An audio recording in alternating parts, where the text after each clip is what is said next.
Hello everyone, and welcome to the MyLab video for 0018 Summer Online course. In this video I just want to walk you through the MyLab software.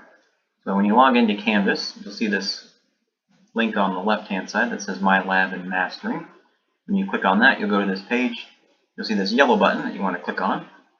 That yellow button will take you to the MyLab software. So you don't have to go to a separate website. But you will, once you click on that button for the first time, have to register for MyLab. Now, if you've registered before, you can sign in with the account you already have. If you do not have an account, then you'll have to register a brand new account. When you register your new account, it'll ask you for your name, your email, your password that you'll have to create, verify your password. Once you're logged in with that information, it'll tell you that you have to purchase the software. You can purchase the software on the bookstore or in the bookstore on campus. You can purchase it at Campus Books across the street from the Bradenton campus. You can purchase it right here on their website, right here and now, using a credit card or a debit card. So however you want to purchase it, you'll have to have something as far as payment. And there is a 2-week free trial that you can do, but make sure that you actually purchase the software, because after the 2-week free trial, it completely blocks me out and I can't see it. So the 2-week free trial is not going to be good enough. You're going to have to purchase the software. When you do get logged in and you get to do your course, for the first time you're logged in and you create your account, and then tell it as far as purchase options, what you have, whether you bought it and you have a code, or you're going to buy it right now on the website with a credit card. Once that's in and you're done, you'll go to your course, and you might see a page like this that won't have all these courses, but you'll have your MAT 0018 summer course. Now from here on, once you've done that, you won't have to log in every time. Once you're in Canvas, you can go directly to this, hit the button, and it'll take you directly to your course because it's already linked. This is the first semester I'm doing that. It tends to streamline things a little bit as far as grades and logging in.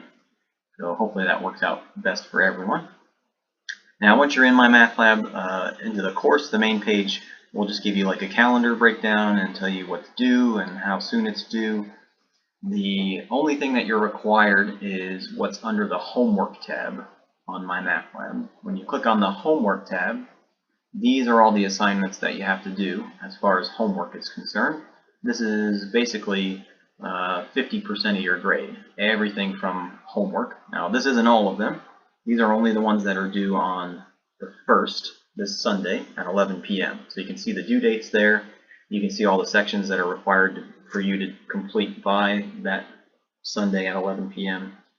As the weeks go by, you'll notice more and more assignments constantly generating and popping up with more and more due dates. Typically, I make everything due Sunday night, and I try to open them up a little earlier so that you can work on them for more than a week. This first week's kind of fast because we started on a Tuesday, but it's also pretty short, so it's only 7 sections. You really don't have to do too much. There are some weeks where you do more, and some weeks where maybe you do a little less, but this is typical of what you have to do in a week, about 6 or 7 or 8 sections at a time. Again, it's a fast course. We do everything that a normal 16-week long full semester course would do, except we do it in 6 weeks. So it's really, really fast, so stay on top of it. Try and do a couple sections every day, like 2, maybe 3 sections in one day. That way maybe the next day you can take a day off and then come back to it, do another 2 or 3 sections. Do not try to do all the homework in one day. Don't wait till Sunday to do all of this stuff. It may be that you can do it in one day, but that's not how you're going to learn the material.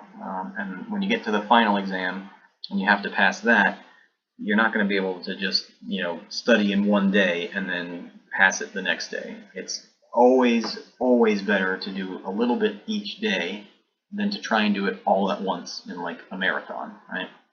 Think about like exercise. You don't want to just exercise for 24 hours straight one day a week. That's not how you do it. You're going to hurt yourself.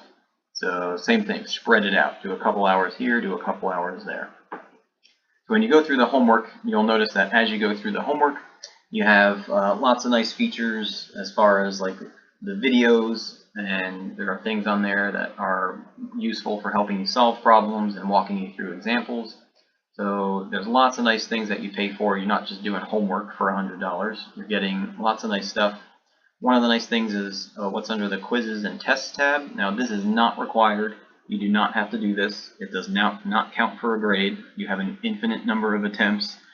It's just there for practice if you want practice. I figured you paid the money. I'm not going to take it away from you. So it's there if you need it, but it does not count towards a grade. You do not have to do it. There are only 2 exams in this course, and they are both on-campus pencil and paper exams. So these don't count at all. There's a study planner that you can kind of browse through. Again, it's not really required. The grade book is really nice because with the grade book, even after your homework is due, it won't let you back into the homework.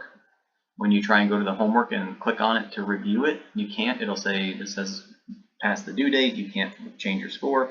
But if you go to the grade book, you can review any homework. Even if it's past due, you can hit review, and it'll tell you you can't change your score, but you're just reviewing, and then you can go back and click on all the questions and look at them again. So the grade book's nice to help keep track of your grade. You'll see as you go through the course and as you complete assignments, that grade book will keep generating your new grade score. And you'll see this wheel start to turn until you're, hopefully all the way to 100%. That means you've completed everything. So you can see over here there's 47 assignments in total. And I clicked on the first one. There's 7 in the first week, but since I've only clicked on the first one, it's only generating something for the first section. Chapter contents is a nice way to get to all the different chapters in the book, or you can just go to the multimedia library instead of the chapter contents. You can also get through it by using the multimedia library. This other stuff is, again, you paid for it, so it's there, but you don't have to do anything with the organizers. The solutions manual is there that has all the solutions to all the exercises in the textbook, but I'm not assigning anything out of the textbook. I only assign this homework. So as long as you're doing this homework, you're fine. You're doing exactly what you need to be doing. But you can go to the textbook for extra questions, and you've got a student solution manual to guide you through it. Other than that, like I said, the multimedia library, the rest of this stuff is just instructor stuff, and you've probably already purchased the course by now.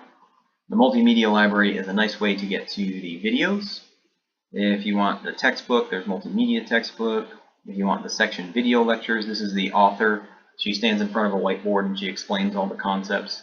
Now, since this isn't a traditional classroom, you're not going to be sitting in a class and have a teacher that you can ask questions or watch the teacher work through problems. So this section video lecture is going to be able to fulfill that. You'll be able to watch her work through the problems and explain the concepts. And you can pick it section by section. Say I want to go to chapter 1, section 2, that's where we start. I can click that and hit find, and it'll tell me, okay, here's how you get to the textbook, and these will give you all the videos. Again, make sure you've got your pop-up blocker turned off, and you can watch the videos. Again, pause, rewind. The first one is the full section, 1.2, and then the videos after that are broken down by objectives. So it's basically this whole first video broken down into 4 different digestible chunks. So if you want to watch the whole video, you can watch the whole one, or you can watch them piece by piece. After you watch the videos, go back to the homework, try and finish the homework questions. If you get stuck on the homework questions, you can email me, let me know, I can help guide you through it. And of course, as you go through the homework saves automatically, but there's also a save button in case you want to save. Try and do it little by little. You can reattempt the homework questions an unlimited number of times. As long as you turn it in by the due date, then there's no reason not to get 100 on it. So even if you submit your question, it says you're wrong, it gives you a second attempt, it says hey, you're still wrong, you can hit similar question and just retry that question over and over and over again. So again, there's no reason not to get 100. And if you're still stuck and you're not sure of the concepts, the videos didn't help, you're working through the homework questions and the help me solve this isn't helping, or looking at other examples from the textbook, always feel free to email me. Sometimes I can explain things in a different way that help you understand a little better.